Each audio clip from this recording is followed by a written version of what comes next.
भारत माता की, भारत माता की, इनकलाब, वंदे वंदे।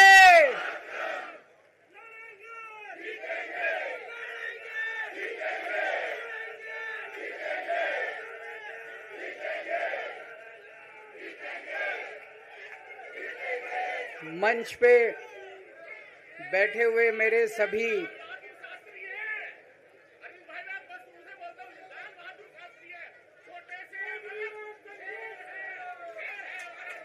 शुक्रिया।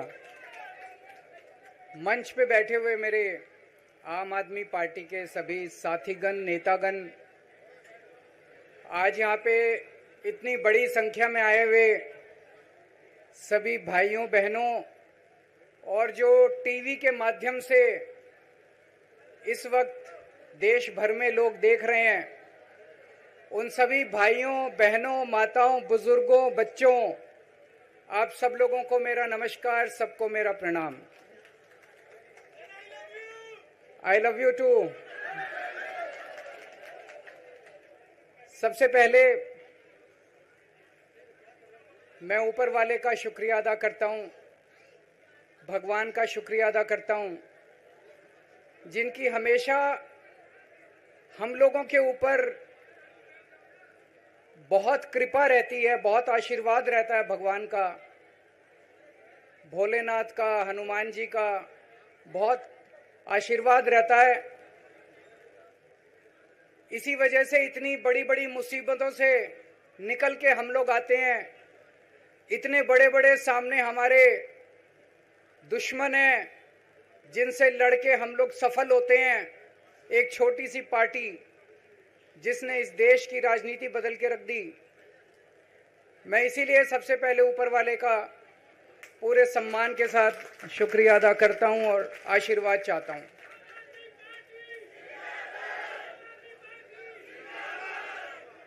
मैं उन लाखों लाखों लोगों का शुक्रिया अदा करता हूं जिन्होंने हम लोगों के लिए, जब हम लोग जेल में थे, मैं, मनीष सिसोदिया जी, संजय सिंह जी, विजय नायर जी, अभी सतिंदर जैन जी हैं, अमानतुल्लाह खान हैं, उनको वो भी जल्दी आएंगे मैं उम्मीद करता हूं।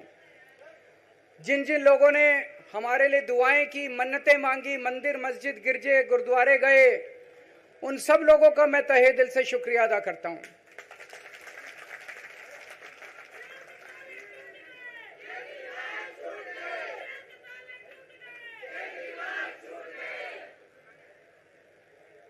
जेल में काफी वक्त मिला सोचने का, पढ़ने का, और कई किताबें पढ़ी, पॉलिटिकल किताबें पढ़ी, अपने स्वतंत्रता के आंदोलन की किताबें पढ़ी, गीता कई बार पढ़ी, रामायण पढ़ी, महाभारत पढ़ी।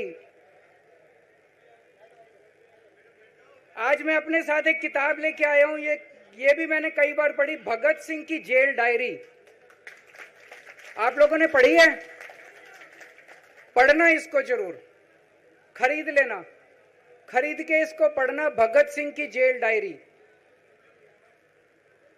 जब भगत सिंह जेल में थे, आज से 90-95 साल पहले, उन्होंने जेल के अंदर अपने लेख लिखे थे, वो लेख इसमें हैं। और जेल के अंदर से उन्होंने बाहर कई लोगों को खत लिखे थे, उन्होंने अपने क्रांतिकारी साथियों को खत लिखे थे, उन्होंने देश के युवाओं के नाम खत लिखे थे। बलिदान से पहले साथियों को अंतिम पत्र 22 मार्च 1931, ये खत उन्होंने जेल से लिखा और उनके साथियों तक पहुंचाया अंग्रेजों ने। बटुकेश्वर दत्त की बहन प्रोमिला को पत्र, बचपन के दोस्त जयदेव गुप्ता को पत्र, वाइसरॉय को पत्र, ये सारे पत्र अंग्रेजों ने भगत सिंह के पहुंचाए। युवाओं के लिए जो पत्र लिखा, वो पत्र बकायदा युवाओं के एक सम्मेलन में पढ़ के सुनाया गया। भगत सिंह की शहादत के 95 साल बाद आजाद भारत के अंदर एक क्रांतिकारी मुख्यमंत्री जेल गया। मैं अभी जेल गया, मैंने जेल से एक ही पत्र लिखा था एलजी साहब को। 15 अगस्त था, देश का स्वाधीनता दिवस था।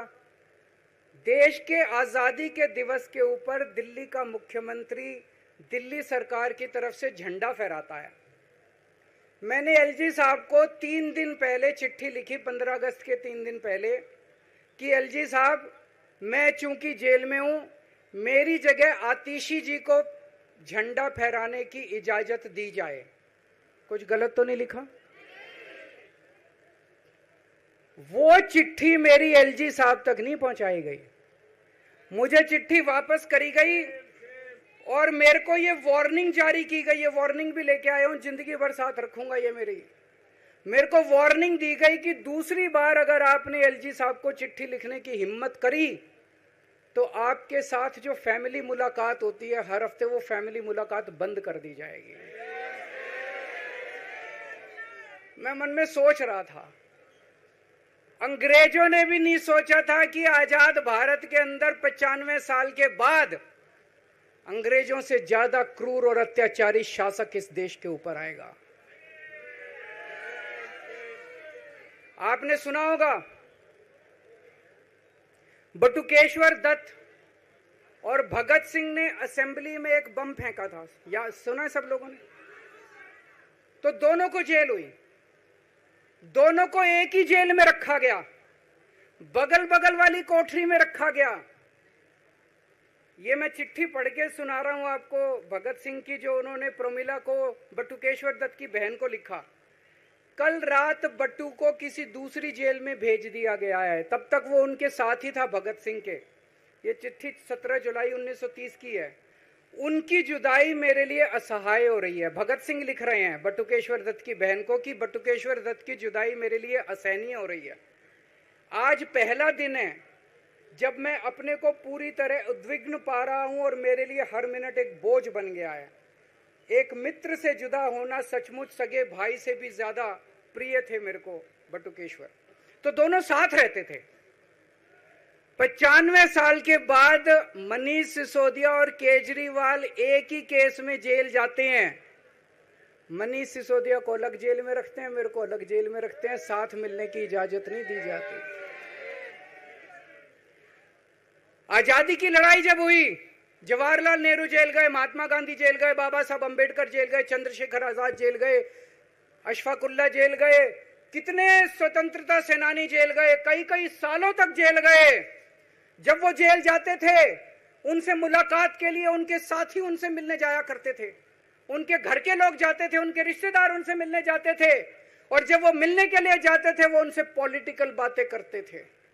वो उनसे बातें करते थे कि कैसे अंग्रेजों को उखाड़ के फेंकना है, जब मिलने के लिए जेल में जाते थे। जब मैं जेल में था, एक दिन संदीप पाठक मेरे से मिलने के लिए आया। मैं भी पॉलिटिकल आदमी हूं, वो भी पॉलिटिकल, हमारी पार्टी का संगठन मंत्री है। आके उसने मेरे से पॉलिटिकल बातें करी। और क्या करता, रोमांटिक बातें थोड़ी करता। तो पॉलिटिकल आदमी वो, पॉलिटिकल आदमी मैंने उससे पूछा देश में क्या चल रहा है, उसने देश की पॉलिटिकल हालत बताई। मैंने उससे पूछा पार्टी में क्या चल रहा है, उसने, संदीप पाठक को ब्लैकलिस्ट कर दिया गया, उसके बाद मेरे से मिलने नहीं दिया गया। भगत सिंह जब फांसी पे चढ़े, उन्होंने सपने में भी नहीं सोचा था कि ऐसा भारत होगा। आज से 95 साल के बाद इस देश के अंदर इतनी क्रूर और अत्याचारी सरकार आएगी कि अंग्रेजों को भी पीछे छोड़ देगी। दोस्तों,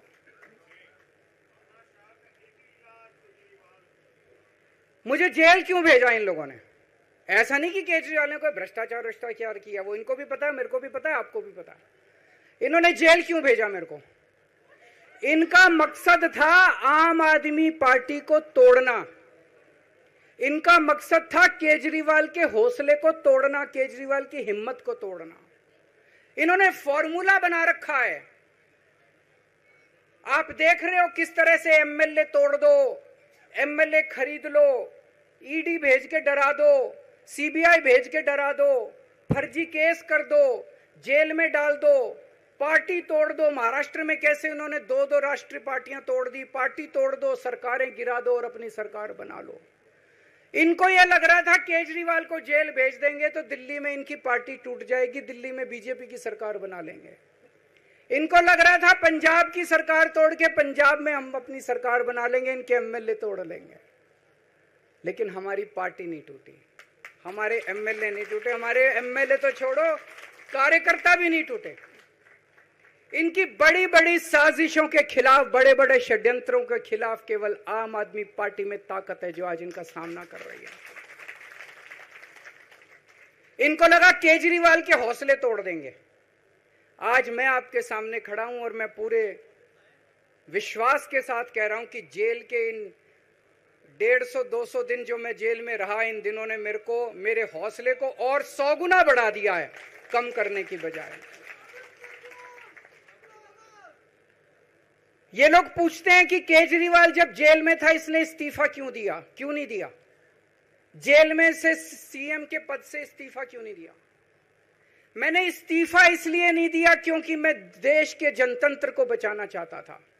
इन्हें जो इतने फॉर्मूले बना रखे हैं, एमएलए तोड़ दो, पार्टियां तोड़ दो, एमएलए खरीद लो, डरा दो, अब एक फॉर्मूला और इन्होंने नया बनाया है।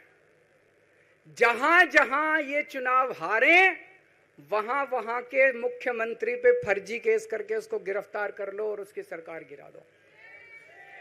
अगर मैं इस्तीफा दे देता, अगर मैं हेमंत सोरेन साहब ने इस्तीफा दिया, मैं भी इस्तीफा दे देता। इन्होंने सीतारमैया पे भी अभी केस किया है, सीतारमैया साहब के ऊपर। इन्होंने पिनाराई विजयन के ऊपर भी केस कर रखे हैं, ममता दीदी के ऊपर केस कर रखे हैं। ये एक ऑपोजिशन के मुख्यमंत्री को नहीं छोड़ते, एक एक को पकड़ के फर्जी केस कर करके उनको जेल में डाल देते और एक एक की सरकार गिरा देते। मैं जेल में गया, अभी 10 दिन पहले सुप्रीम कोर्ट की एक बेंच ने पूछा सरकार से कि जेल के अंदर से सरकार क्यों नहीं चल सकती। बड़ा आप लोगों ने अखबार में, सुप्रीम कोर्ट ने पूछा है केंद्र सरकार से कि जेल के अंदर से सरकार क्यों नहीं चल सकती, तो जेल के अंदर से सरकार साबित कर दिया हमने। अब मैं देश के सारे नॉन बीजेपी मुख्यमंत्रियों से हाथ जोड़ के विनती करना चाहता हूं, अब अगर प्रधानमंत्री जी हिम्मत करें आप पे फर्जी केस करके आपको जेल में डालें, इस्तीफा मत देना, किसी हालत में इस्तीफा मत देना। जेल से सरकार चलाना हम सबको मिलके, ऐसा नहीं कि हम पद के लालची हैं, ऐसा नहीं कि मुख्यमंत्री पद हमारे लिए महत्वपूर्ण है, इसलिए क्योंकि हमारे लिए हमारा संविधान जरूरी है, हमारा देश जरूरी है, जनतंत्र जरूरी है, जनतंत्र को बचाना जरूरी है। इतने भारी बहुमत से जीती हुई सरकार, एक बार 70 में से 67 सीट आई, एक बार 70 में से 62 सीट आई और आप पकड़ के जेल में डाल दोगे और कहोगे इस्तीफा दे। मैं सारे मुख्यमंत्रियों से आज हाथ जोड़ के विनती करना चाहता हूं, इनका ये नया फॉर्मूला भी आम आदमी पार्टी ने फेल कर दिया है, जो इन्होंने नया फॉर्मूला बनाया।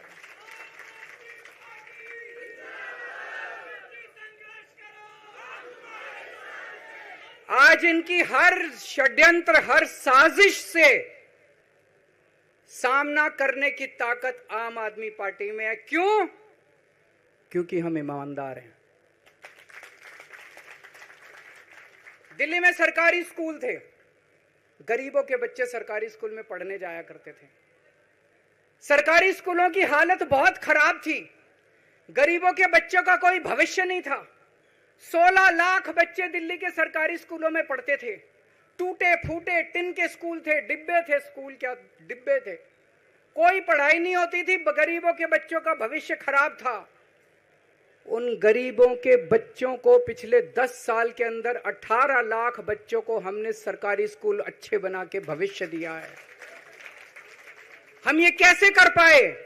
हम ये कर पाए क्योंकि हम ईमानदार हैं। आज अगर किसी के घर में कोई बीमार हो जाए, प्राइवेट में ले जाओ, लाखों लाखों रुपए खर्च हो जाते हैं। अगर थोड़ी सी सीरियस बीमारी हो, छोटी सी बीमारी हो, 10-15 हजार रुपए कहीं नहीं गए, इन बड़े बड़े अस्पतालों में ले जाओ। दिल्ली के अंदर हर सरकारी अस्पताल को शानदार बनाया, नए नए सरकारी अस्पताल खोले, गली गली में मोहल्ला क्लिनिक खोला, लोगों की चाहे अमीर हो चाहे गरीब हो, सबका इलाज, सबकी दवाइयां, सबके टेस्ट, पूरा इलाज मुफ्त कर दिया।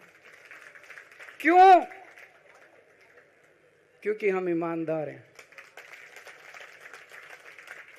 आज दिल्ली की महिलाएं जब बस में सफर करती हैं, उनकी टिकट नहीं लगती, बाकी देश की सरकारें घाटे में चल रही हैं, दिल्ली की सरकार ये सब सुविधा देने के बावजूद फायदे में चल रही है। क्यों? क्योंकि हम ईमानदार हैं। आज दिल्ली के अंदर इतनी सुविधाएं, 24 घंटे बिजली आती है आज दिल्ली में, पहले 8-8 घंटे के पावर लगते थे। हम ये कर पाए क्योंकि हम ईमानदार हैं। आज दिल्ली के लोगों को फ्री बिजली मिल रही है, कैसे? क्योंकि हम ईमानदार हैं। आज दिल्ली में जगह जगह सीसीटीवी कैमरे लग गए, स्ट्रीट लाइट्स लग रही हैं, लोगों को तीर्थ यात्रा कराई जा रही है। इतने कच्ची कॉलोनियों के अंदर पिछले 75 साल में इतनी सड़कें और गलियां नहीं बनी जितनी पिछले 10 साल के अंदर में सड़कें और गलियां बना दी। 75 साल के अंदर दिल्ली में इतनी पानी की पाइपलाइन नहीं डली जितने पिछले 10 साल के अंदर पानी की पाइपलाइन डाल दी। कहां से आया पैसा? क्यों? क्योंकि हम ईमानदार हैं। ये हमारी ईमानदारी से डरते हैं, ये हमारी ईमानदारी से डरते हैं। ये बिजली फ्री नहीं कर सकते, क्यों? ये बेईमान है। ये स्कूल ठीक नहीं कर सकते, इनकी 30-30 साल से सरकारें चल रही हैं कई राज्यों के अंदर, 25-25 साल से, 15-15 साल से इनकी सरकारें चल रही हैं। ये स्कूल ठीक नहीं कर सकते, अस्पताल ठीक नहीं कर सकते, ये फ्री इलाज नहीं दे सकते, ये बिजली फ्री नहीं कर सकते, ये 24 घंटे बिजली नहीं कर सकते। क्यों? ये बेईमान, ये बेईमान है। आज इन्होंने ईडी छोड़ दी, इनकम टैक्स छोड़ दिया, दिल्ली पुलिस छोड़ दी, इतने केस कर दिए हमारे ऊपर, और हम डट के खड़े हैं इनके खिलाफ, इनका मुकाबला कर रहे हैं क्योंकि हम ईमानदार हैं। इसलिए ये मेरे को बेईमान साबित करना चाहते हैं, ये मेरे को बेईमान साबित करना चाहते हैं। मेरे ऊपर कीचड़ फेंक रहे हैं, मेरे ऊपर लांछन लगा रहे हैं, मुझे सुबह शाम गालियां देते हैं। लेकिन मेरे लिए बीजेपी इंपॉर्टेंट नहीं है, मेरे लिए आप लोग इंपॉर्टेंट हो।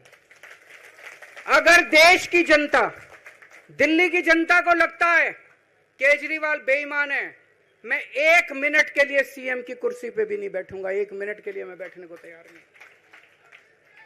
मैंने अपने जीवन में कुछ नहीं कमाया, मेरा बैंक अकाउंट खाली है, हमारी पार्टी का बैंक अकाउंट खाली है। मैंने जिंदगी में कुछ नहीं कमाया, अपनी इज्जत और अपनी ईमानदारी के सिवा मेरे पास कुछ नहीं आया। इनकम टैक्स में कमिश्नर की नौकरी करता था, 2000 में नौकरी छोड़ के सन 2000 से 2010 तक 10 साल मैंने दिल्ली की झुग्गियों के अंदर बिताए हैं। कुछ महीने दिल्ली की झुग्गियों में जाके रहा मैं, झुग्गी के अंदर, नंद नगरी, सुंदर नगरी की झुग्गियों के अंदर मैंने गली गली में खाक छानी है कि गरीब आदमी रहता कैसे, उसके घर का गुजारा कैसे चलता है। अगर पैसे कमाने हो तो इनकम टैक्स कमिश्नर की नौकरी बुरी नहीं थी। और जब मैंने नौकरी छोड़ी थी तब कोई पार्टी नहीं थी, कुछ नहीं थी। ऐसा नहीं था कि उस टाइम ये था मुख्यमंत्री बनने चला था या कोई पार्टी, कुछ नहीं था, कोई भविष्य नहीं था, केवल देश के लिए जुनून था कि देश के लिए कुछ करना है, देश के लिए कुछ करने हैं। 49 दिन की सरकार के बाद इस्तीफा दिया था, अपने उसूलों के लिए इस्तीफा दिया था, किसी ने इस्तीफा मांगा नहीं था, अपने आप इस्तीफा दिया था। आज के तारीख में, आज के जमाने में कोई अपनी चपरासी की नौकरी नहीं छोड़ता। मैंने मुख्यमंत्री की कुर्सी छोड़ी थी, अपने आप छोड़ी थी। ना पद का लालच है, ना दौलत का लालच है, केवल देश के लिए कुछ करने का जुनून है, देश के लिए कुछ करने के लिए आए हैं।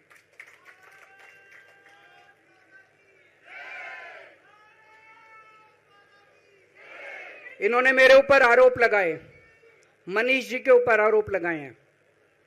इस देश का जो सबसे कठोर कानून है ईडी का कानून, पीएमएलए, जिसमें बेल भी नहीं मिलती, बेल मिलनी भी मुश्किल है, उसके अंदर हमारे ऊपर तरह तरह के इन लोगों ने आरोप लगाए हैं। कोर्ट से हमको बेल मिल गई, उसके बावजूद आज की तारीख में, आज जो स्थिति है, इससे फालतू कोर्ट और कुछ नहीं कर सकता था जितना कोर्ट ने कर दिया हमारे पक्ष में। हम कोर्ट के बहुत शुक्रगुजार हैं। कोर्ट ने हमें बेल दे दी, अभी बेल तक ही दे सकता था। अब ये केस चलेगा। मैंने वकीलों से पूछा, मैंने कहा मेरा दिल कहता है कि जब तक ये मैं कोर्ट से बरी होके ना आ जाऊं तब तक मैं सीएम की कुर्सी पे नहीं बैठूंगा। उन्होंने कहा जी ये 10 साल चलेगा केस, कोई कह रहा है 15 साल चलेगा केस, कोई कह रहा है 20 साल चलेगा केस। तो केस यह भी लंबा चलेगा। आज कोर्ट जितना कर सकता था, कोर्ट ने हमारे पक्ष में निर्णय लिया है, हमें बेल दे दी। उन्होंने ऐसे कानून में जिसमें बेल मिलनी नामुमकिन होती है, उन्होंने बेल दे दी। आज मैं आपकी अदालत में आया हूं, जनता की अदालत में आया हूं, आपसे पूछने के लिए आया हूं, क्या आप केजरीवाल को ईमानदार मानते हो कि गुनहगार मानते हो?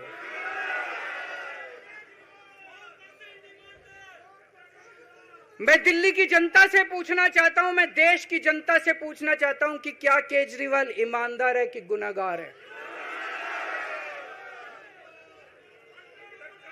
दोस्तों, 2 दिन के बाद, आज से 2 दिन के बाद मैं सीएम की कुर्सी से इस्तीफा देने जा रहा हूं।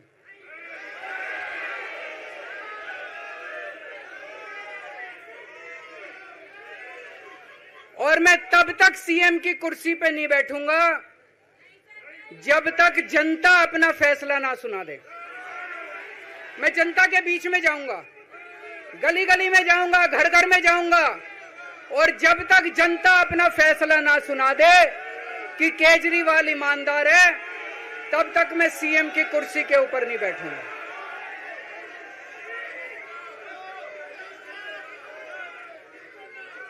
आज से कुछ महीने बाद चुनाव है, दिल्ली के चुनाव है। मैं जनता को निवेदन करना चाहता हूं, अपील करना चाहता हूं, अगर आपको लगता है केजरीवाल ईमानदार है, मेरे पक्ष में वोट दे देना। अगर आपको लगता है केजरीवाल गुनहगार है, मेरे को वोट मत देना। आप अगर मेरे को, आपका एक एक वोट मेरी ईमानदारी का सर्टिफिकेट होगा। अगर आप मेरे को वोट देके जिताओगे और अगर आप कहोगे कि केजरीवाल ईमानदार है, तो चुनाव के बाद, उसके बाद जाके मैं सीएम की कुर्सी पे बैठूंगा। तब तक मैं सीएम की कुर्सी पे नहीं बैठूंगा।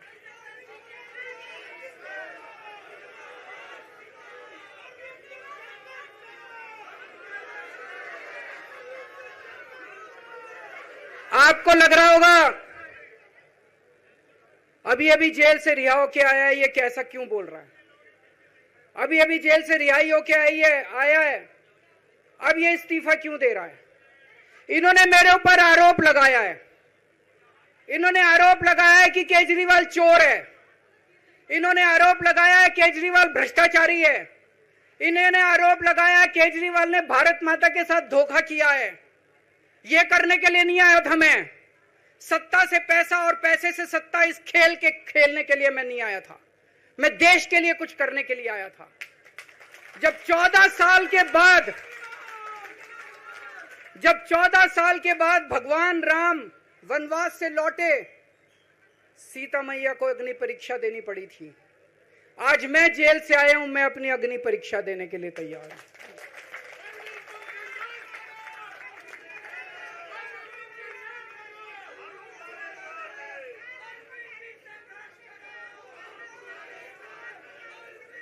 ये कुछ लोग बोल रहे हैं सुप्रीम कोर्ट ने कुछ कंडीशंस लगाई हैं, काम नहीं कर पाएंगे।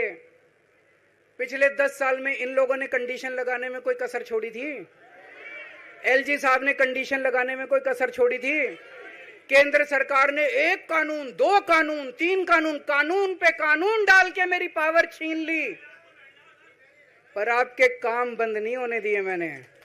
ये कंडीशन हमारे लिए कोई वो नहीं रखती, कोई हमारे लिए अड़चन पैदा नहीं करती ये कंडीशन। इन कंडीशन को भी देख लेंगे, लेकिन मेरे लिए जो मायने रखता है वो है, मैंने अपनी जिंदगी में ईमानदारी कमाई है। अगर आपको लगता है केजरीवाल ईमानदार है, जम के वोट दे देना मेरे पक्ष में। चुनाव के बाद सीएम की कुर्सी पे जाके बैठूंगा।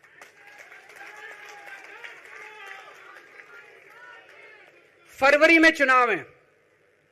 आज इस मंच से मैं मांग करता हूं कि ये चुनाव नवंबर में कराए जाएं, महाराष्ट्र के साथ कराए जाएं, तुरंत कराए जाएं चुनाव। और जब तक आपका फैसला नहीं आएगा, तब तक मैं जिम्मेदारी नहीं संभालूंगा। और मैं, जब तक चुनाव नहीं होते, मैंने जैसे बताया 2 दिन के बाद मैं अपना इस्तीफा दूंगा। जब तक चुनाव नहीं होते, तब तक मेरी जगह आम आदमी पार्टी से कोई और मुख्यमंत्री बनेगा।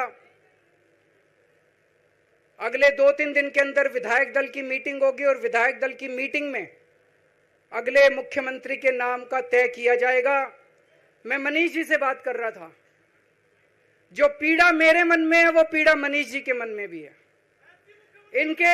इनके लिए भी वही सब कहा गया जो मेरे लिए कहा गया है।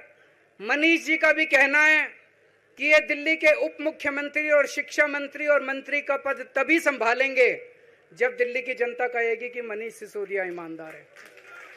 तो मैं और मनीष सिसोदिया हम दोनों का फैसला आपके हाथ में है, जनता के हाथ में है। हम दोनों जनता की अदालत में जा रहे हैं, गली गली जाएंगे, जनता के बीच में जाएंगे और उनसे पूछेंगे, अगर जनता कहेगी ईमानदार है तो हम आके इसकी कुर्सी पे बैठेंगे। 2020 में आया था मैं, 2020 में मैंने कहा था, मैंने अगर काम किया हो तो मेरे को वोट देना और काम नहीं किया हो तो वोट मत देना। कहा था कि नहीं कहा था? आज मैं आपके बीच में आया हूं, मैं कह रहा हूं अगर मैं ईमानदार हूं तो वोट देना, अगर मैं बेईमान हूं तो वोट मत देना, बिल्कुल मत देना। भारत माता की, भारत माता की।